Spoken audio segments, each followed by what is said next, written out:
wabarakatuh. Di sini saya selaku perwakilan dari kelompok 8 yang beranggotakan saya sendiri Devia Fitriani dengan NIM 201510601131 dan juga ada Afrianus Bagus Bimantoro dengan NIM 201510601129. Selanjutnya ada Khadijah Livia Rosandi dengan NIM 201510601134 yang akan menjelaskan tahapan-tahapan dari manajemen rantai pasok.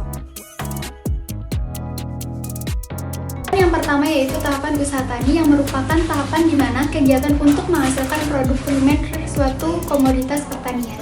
Pada tahapan ini dilakukan oleh para petani yang dilakukan mulai dari penyiapan lahan hingga pada saat panen.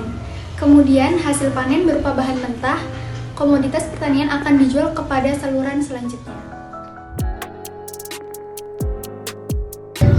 Yang nomor 2 yaitu transportasi. Tahapan kedua dalam rantai pasok ini adalah proses transportasi.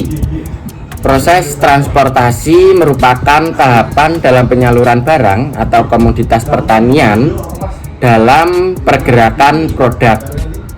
Transportasi ini memainkan peran melakukan pergerakan barang-barang, baik barang dalam bentuk bahan baku, komponen, barang dalam proses, maupun barang-barang jadi. Aktivitas transportasi ini akan mengkonsumsi sumber daya keuangan, waktu, dan sumber daya lingkungan.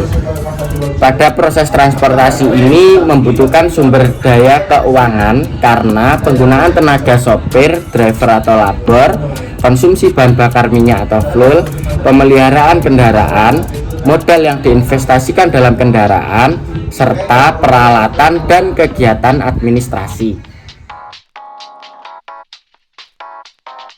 Yang ketiga yaitu pengolahan. Kegiatan pengolahan pada tahap ini dilakukan oleh agroindustri yang dapat mengubah suatu produk pertanian menjadi produk olahan atau produk jadi yang nantinya dapat dikonsumsi oleh para konsumen. Pada tahapan ini biasanya dilakukan oleh perusahaan-perusahaan besar. Pada pengolahan dibutuhkan banyak tenaga kerja untuk mengolah produk pertanian menjadi barang jadi. Tahap yang keempat adalah distribusi. Setelah dilakukannya pengolahan, langkah selanjutnya adalah pendistribusian atau penyaluran barang dari agroindustri ke beberapa toko, supermarket, atau yang lainnya. Terdapat 3 tipe dasar dalam distribusi, yaitu diantaranya yang pertama, distribusi intensif. Distribusi intensif memiliki arti bahwa produk-produk yang didistribusikan dijual sebanyak mungkin ke retail atau pedagang grosir. Yang kedua yaitu distribusi selektif. Distribusi selektif cocok untuk toko yang dapat menjual produk terbatas, tetapi tidak untuk tingkat yang eksklusif. Lalu yang ketiga yaitu distribusi eksklusif. Distribusi eksklusif adalah apabila sebuah toko tunggal diberikan hak eksklusif untuk menjual produk pada daerah tertentu. Tahapan terakhir adalah tahapan penyimpanan.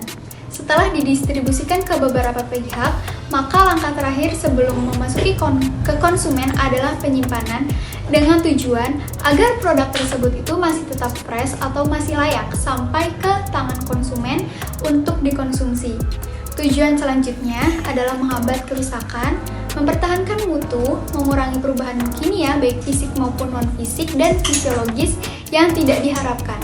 Kondisi dari penyimpanan dapat dilakukan dengan 2 cara, yaitu penyimpanan secara alami dan penyimpanan secara dingin. Penyimpanan secara alami adalah penyimpanan pada kondisi apa adanya. Kemudian penyimpanan secara dingin merupakan penyimpanan untuk mencegah dari kebusukan suatu produk olahan pertanian tersebut.